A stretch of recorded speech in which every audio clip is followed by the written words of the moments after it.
ಪ್ರಥಮ ಪ್ರಣಾಮ ಸ್ಮರಿಸುವೆ ನಿನ್ನಯ ದಿವ್ಯ ನಾಮ. ವಿಘ್ನ ವಿನಾಶಕ ಬುದ್ಧಿ ಪ್ರದಾಯಕ ವಿದ್ಯೆಯ ನೀಡೋ ಶ್ರೀವರದಾಯಕ. ವಿಘ್ನ ವಿನಾಶಕ ಬುದ್ಧಿ ಪ್ರದಾಯಕ ವಿದ್ಯೆಯ ನೀಡೋ ಶ್ರೀವರದಾಯಕ. ಭವಸಾಗರವನು ದಾಟಲು ಅನುದಿನ ಭವಸಾಗರವನು ದಾಟಲು ಅನುದಿನ ಸಾಧನವೇ ತವ ತಾರಕ ನಾಮ. ಸಾಧನವೇ ತವ ತಾರಕ ನಾಮ. ವಿಘ್ನೇಶ್ವರ ನಿನಗೆ ಪ್ರಥಮ ಪ್ರಣಾಮ ಸ್ಮರಿಸುವೆ ನಿನ್ನಯ ದಿವ್ಯ ನಾಮ. ಹರಿ ಹರಿ ಶ್ರೀಮನ್ನಾರಾಯಣ ನಾರಾಯಣ ಹರಿ ಹರಿ ಲೀಲಾ ಸಬಸೆ ನ್ಯಾರಿ ನ್ಯಾರಿ. ಹರಿ ಹರಿ तेरी लीला सबसे न्यारी न्यारी. ಹರಿ ಹರಿ ನಾರಾಯಣ ನಾರಾಯಣ ಹರಿ ಹರಿ ಶ್ರೀಮನ್ನಾರಾಯಣ ನಾರಾಯಣ ಹರಿ ಹರಿ ಲಕ್ಷ್ಮೀ ನಾರಾಯಣ ನಾರಾಯಣ. ಗಲ್ಲು ಗಲ್ಲೆನು ಗೆಜ್ಜೆ ಗೆಲ್ಲು ತಾನುಣಿತ ಗೆಜ್ಜೆ ಗೆಲ್ಲು ತಾನುಣಿತ. ನಮ್ಮಿದರ ಮೇಲೆ ಚೆಲ್ಲಿದರು ಕುಣಿಯ. ನಮ್ಮಲ್ಲಿದರ ಮೇಲೆ ಚೆಲ್ಲಿದರು ಕುಣಿಯ.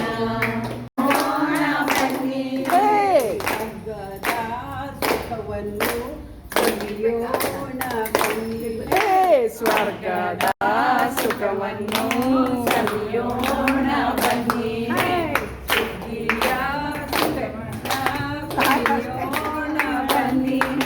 ಸುಗ್ಗಿಯ ಸುಖವನ್ನ ಸವಿಯೋಣ ಬನ್ನಿ.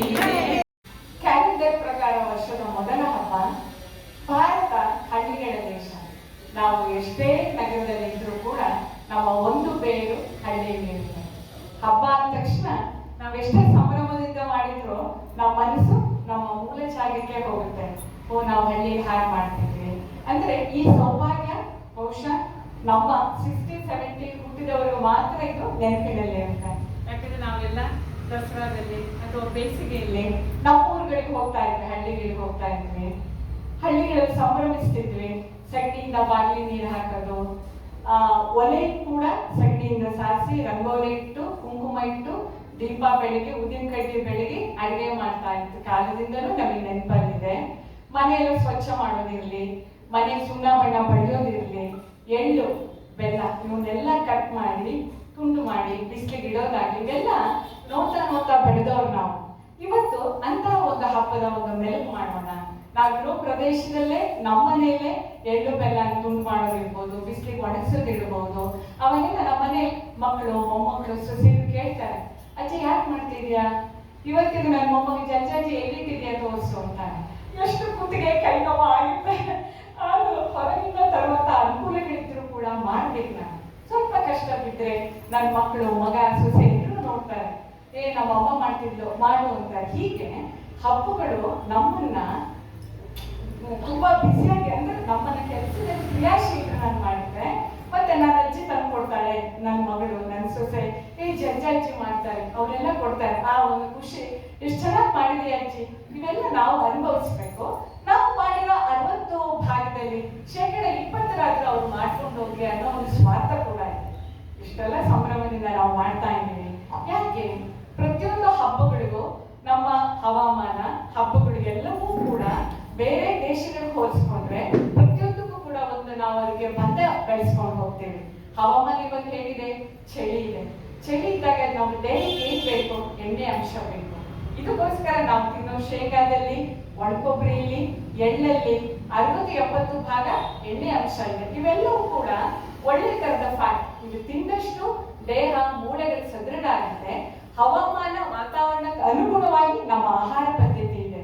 ಇದಕ್ಕೆಲ್ಲ ಹೋಲಿಸ್ಕೊಂಡ್ರೆ ಅದರಲ್ಲೂ ನಮ್ಮ ಕರ್ನಾಟಕ ಹುಟ್ಲಿಕ್ಕೆ, ಅದರಲ್ಲೂ ಕನ್ನಡಿಗರಾಗಿ ಹುಟ್ಲಿಕ್ಕೆ, ಅದರಲ್ಲೂ ಉತ್ತರ ಕರ್ನಾಟಕದವರಾಗಕ್ಕೆ ನಿಜವಾಗ್ಲೂ ಪುಣ್ಯ.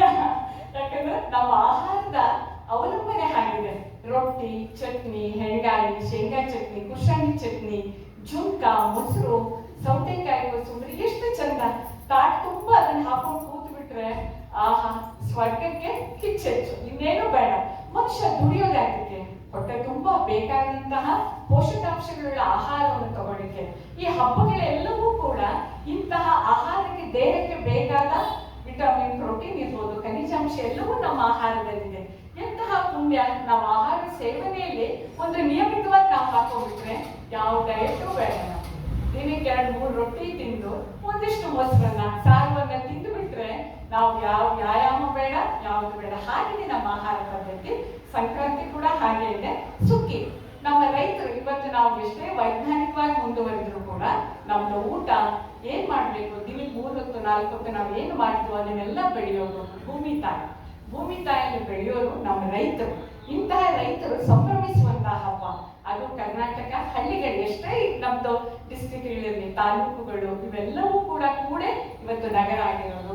ಅಂತಹ ಇವತ್ತು ಶೇಂಗಾ ಇರ್ಬೋದು, ಕಬ್ಬು ಇರ್ಬೋದು, ಭತ್ತ ಇರ್ಬೋದು, ಇವೆಲ್ಲವೂ ಕೂಡ ರೈತ ಕಟಾವು ಮಾಡಿಟ್ಟಿರ್ತಾನೆ. ಭೂಮಿ ತಾಯಿಯನ್ನು ಸಂಭ್ರಮಿಸುವಂತಹ ಹಬ್ಬ. ಹೊಸ ಭತ್ತದಿಂದ ಬಂದಂತಹ ಅಕ್ಕಿಯಿಂದ ನಾವು ಪೊಂಗಲ್ ಮಾಡ್ಕೊಳ್ತೀವಿ. ಹೀಗೆ ಹೊಸದನ್ನ ಭೂಮಿ ತಾಯಿಯಿಂದ ಬೆಳೆದಿದ್ದೇನೆ ಎಲ್ಲರೂ ಒಟ್ಟಾಗಿ ಕೂತ್ಕೊಂಡು ತಿನ್ನುವಂತಹ ಹಬ್ಬವೇ ಇನ್ನ ಸುಗ್ಗಿ ಹಬ್ಬ. ಇಂತಹ ಸುಗ್ಗಿಯ ಹಬ್ಬಕ್ಕೋಸ್ಕರ ಒಂದು ಜಾನಪದ ಗೀತೆಯನ್ನು ಹೇಳ್ತಾ ಇದ್ದೀನಿ. ಸಂಕ್ರಾಂತಿ ಹಬ್ಬ ಬಂತು, ಸುಗ್ಗಿಯು ಸಿರಿಯ ತಂತು. ಸಂಕ್ರಾಂತಿ ಹಬ್ಬ ಬಂತು, ಎಳ್ಳು ಬೆಲ್ಲ ತಂತು. ಸಂಕ್ರಾಂತಿ ಹಬ್ಬ ಬಂತು, ಊರ ಸೀಮೆ ನೋಡ, ಊರೂರ ಚೆಲುವ ನೋಡ. ಊರ ಸೀಮೆ ನೋಡ, ಊರೂರ ಚೆಲುವ ನೋಡ. ನಾಡ ಅಂದ ನೋಡ, ಕಾಡ ಚಂದ ನೋಡ. ನಾಡ ಅಂದ ನೋಡ, ಕಾಡ ಚಂದ ನೋಡ. ಸಂಕ್ರಾಂತಿ ಹಬ್ಬ ಬಂತು, ಸುಗ್ಗಿಯು ಸಿರಿಯ ತಂತು. ಸಂಕ್ರಾಂತಿ ಹಬ್ಬ ಬಂತು.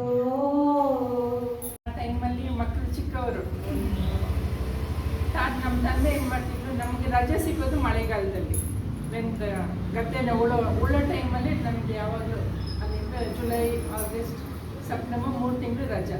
ಆ ಟೈಮಲ್ಲೇ ಮನೆಗೆ ಬರೋದು ನಾವು. ಈ ಮಳೆಗಾಲದಲ್ಲಿ ಮಕ್ಕಳಲ್ಲಿ ಇರಬೇಕಲ್ಲ ಅಂತ ತಾತ 2 ಮಕ್ಕಳನ್ನ ಗದ್ದೆ ಕರ್ಕೊಂಡು ಹೋಗೋದು, ಸ್ವಲ್ಪ ಫ್ಲೋವಿಂಗು ಅದು ಇದೆಲ್ಲ ನೋಡಲಿ ಅಂತ.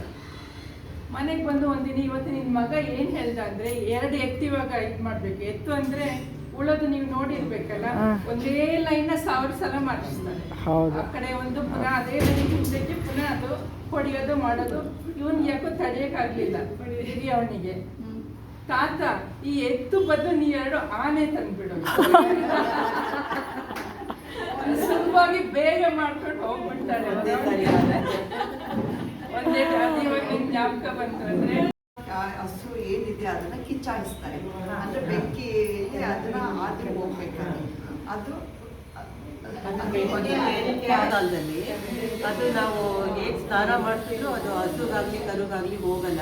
ಆ ಕಿಚ್ಚಾಯಿಸುವಾಗ ಬೆಂಕಿ ಕಾವಿಗೆ ಅವೆಲ್ಲ ಸತ್ತೋಗಿ ಚೆನ್ನಾಗಿ ಅದು ಶುಭ್ರ ಆಗುತ್ತೆ ಅನ್ನೋದೊಂದು, ಮತ್ತೆ ದೃಷ್ಟಿ ಪರ್ಯಾಯ ಅನ್ನೋ ಒಂದು ಅದು ಮಾಡ್ತಾರೆ, ಅದನ್ನು ಮಾಡ್ತಾರೆ ಹಸುಗಳಿಗೆ.